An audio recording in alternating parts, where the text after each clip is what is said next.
was my turn. I stood on the side of the stage and heard a little voice in my head that said, "Let us do this." I felt warm and held, a feeling similar to that of having my childhood guides around. I mentally answered, "Okay," and felt compelled to enter the stage by doing a cartwheel. I took a deep breath and said to myself, "Here we go." You've entered into the world of alternate realities. Here, paradigms are shifted, minds are blown, and veils are lifted. Actual supernatural experiences are brought to life through storytelling by the people who experience them. Welcome to Adventures in Mysticism with Leah Grant, where the esoteric is explored and consciousness is expanded. Visit adventuresinmysticism.com to further your spiritual development through Leah's latest offerings. And now we continue with this episode's mystical adventure. I was tone deaf, at least one or two tones, and couldn't read music. While other children were being taken to music lessons weekly, my parents let me decide what extracurricular activities I wanted to do. I had opted to be a brownie, be on the swim team, and to spend my afternoons on the back of a horse, learning dressage and preparing to ride in hunter-jumper competitions. This made me the child the music teacher decided would play the xylophone. If you aren't familiar with a xylophone, it looks like the grown-up version of a toy I had as a baby. It's a rectangular box that has wooden bars across it in varying lengths, and you hit them with a mallet to make the sound come out. It takes all the skill of, well, a baby to do it. And most songs have a pretty limited part for the xylophone. However, I was fine with my minimal role since I didn't have any aspirations to be a musician, and I wasn't motivated at the time to learn how to read music. As I got older, I did enjoy singing along with songs in the car. In my mind, I was singing them like the musicians, so I would just belt them right out there. I even got comfortable enough to do this around one of my boyfriends, who, God bless him, on a road trip, after hearing me slaughter a few songs in a row, said to me in a very trepidatious voice, what do you think of us listening to the singers sing the songs?" That seemed like the gentlest way he could convey to me that my singing left a little bit to be desired. I continued to sing like a rock star when alone in the car, but stopped subjecting others to whatever I sounded like. So when I attended a women's spiritual retreat in South America, and the leader announced that the evening's program would be each of us getting on stage and singing a song, I cringed. The rest of the afternoon and through dinner, I had fretted over what song to sing. There were about 20 of us, so I thought that maybe if I didn't volunteer, we'd run out of time for me. But I had attended programs with this leader before and knew that he'd go till sunup if he had to, in order to make sure that every single one of us sang a song. As each woman went in front of the group, and I witnessed some amazing talent. One woman was even a trained singer. I surrendered the desire to be good. I wasn't even sure I could remember the lyrics to a song beyond "Row, row, row your boat." So I gave myself a pep talk and convinced myself that I would just go up on stage, have fun, and sing whatever came out of my mouth. I wasn't going to care what it was. I would give it to God and allow. I had no idea what would happen. I figured worst case, I would sing Row, Row, Row Your Boat. To prepare, I stopped focusing on my head chatter and was just present with the other singers. As my turn approached, I felt more and more calm, trusting that it would all be fine no matter what happened. Everyone hadn't been Mariah Carey, and one girl had sung Mary Had a Little Lamb, so the pressure was off.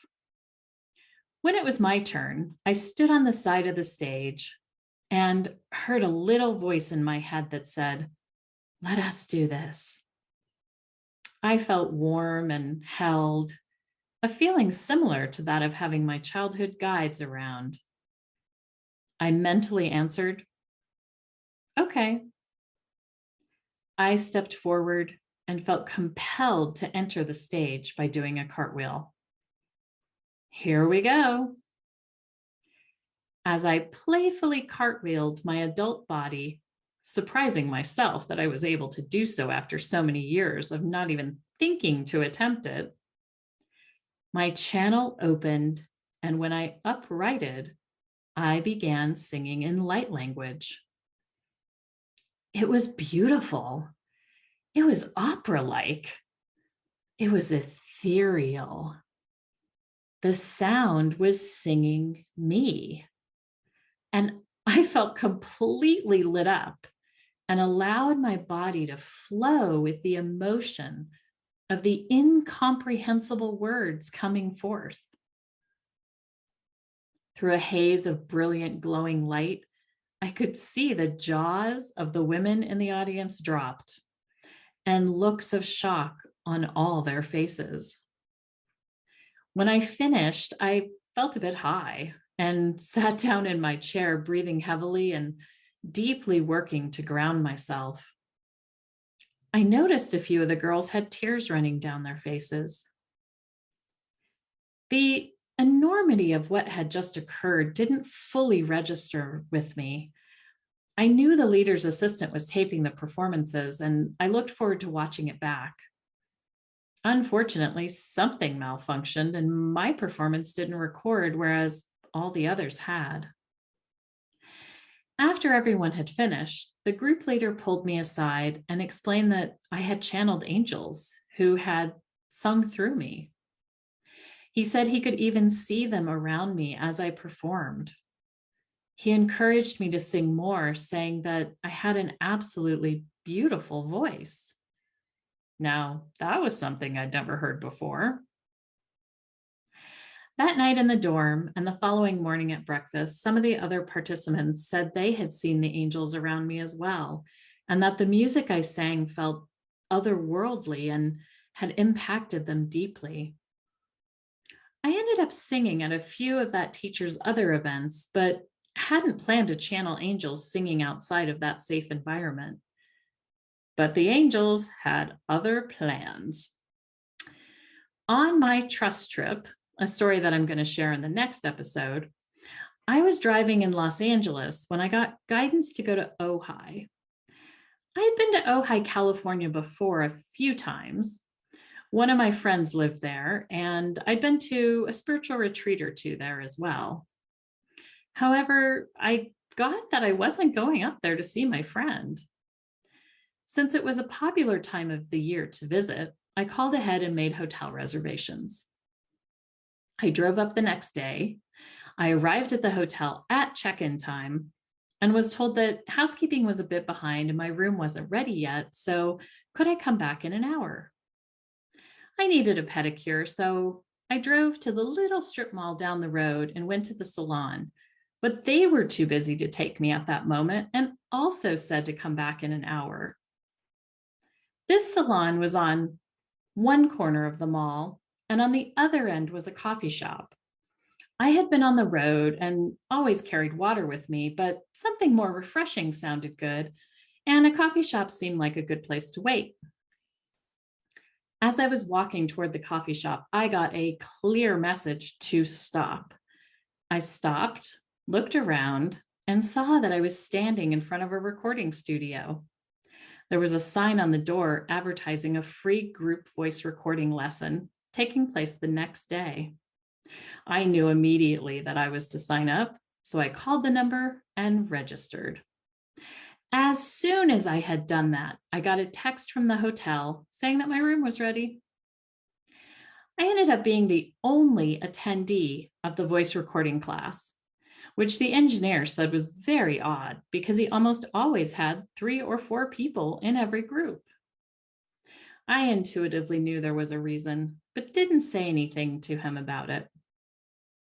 He took me through his syllabus, teaching me about microphones and pop filters and how you want to sing into a mic to achieve different results and how to sing with headphones on. Now, this whole thing required me to sing in front of someone I did not know, something I was still not comfortable with. He said to sing just whatever. It crossed my mind to let the angels sing through me. As I thought that thought, he told me that he was a member of a Pentecostal church and wondered if I'd ever sung in tongues. I had to chuckle to myself how perfectly orchestrated this encounter was. So I allowed some light language to be channeled through. After hearing me and us playing around for a bit, he asked if I wanted to record a song in the future. I told him that I didn't read music or think that I was good enough to do that, but I admitted to him that it seemed like I'd been brought here for that reason. I added that I also didn't play any instruments and hadn't come across any musicians to collaborate with. He smiled broadly and said, "How about me? I play guitar, bass, piano, synthesizer, and I can program drums or lay in any other kind of track you might want." And just like that, I had a band and a recording studio and a sound engineer. I left that day with the task of figuring out what my songs would be. Once I had that, he said we'd put together a recording and editing schedule and go from there. He advised me that it would probably take several months to complete a full album. I had a meal at my favorite place in OJ that night, the Farmer and the Cook, and I pondered my options. I knew I didn't want to make an album of just random light language, but if not that, then what?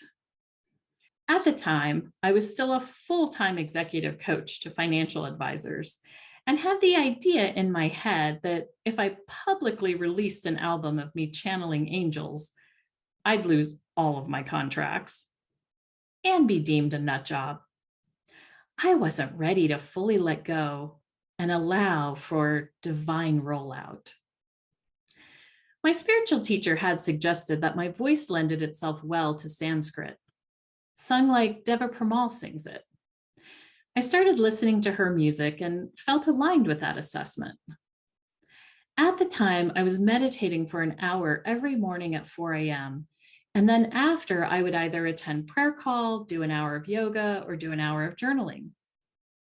Several days after returning to Los Angeles from Ojai, I felt compelled to journal after meditation. And the pen flowed that morning as if guided by a deep force within me. Out onto the page flowed not just the idea for ecstatic meditation, but the idea for an ecstatic meditation series, the script for the first ecstatic meditation, and I could even see visuals of what all the covers would look like. Inspiration had struck. There was crystal clear clarity. I was going to create this combination of movement and mantra and meditation and music, and it would be called Ecstatic Meditation.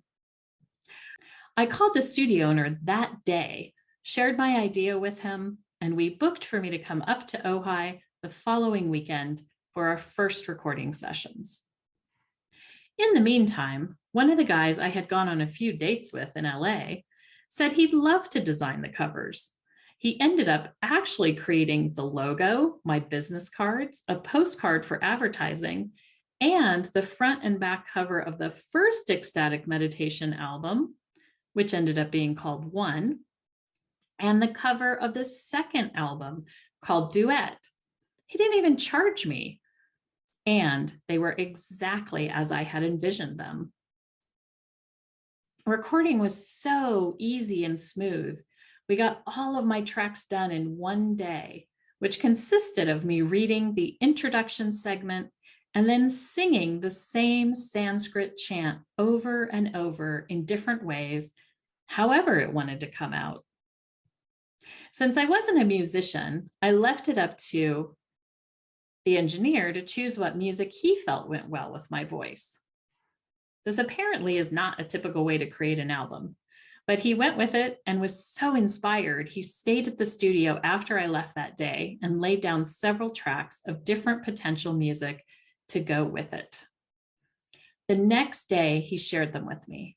He also showed me how he could layer my different voices within the track. I loved how this sounded. Like I have these little backup singers, except all the voices were me.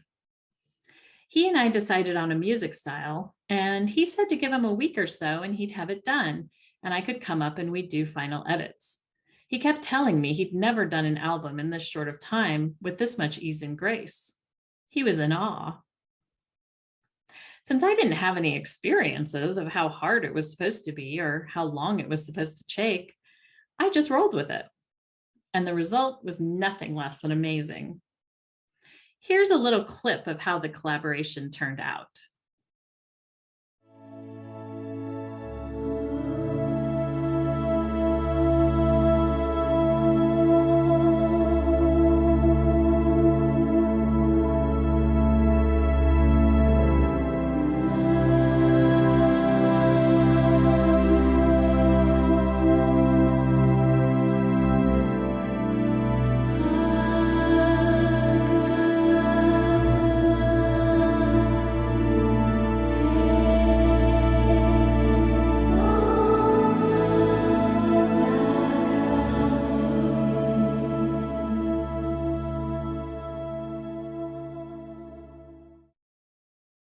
It's still hard for me to believe that's me when I hear it, but it always makes me smile and feel warm.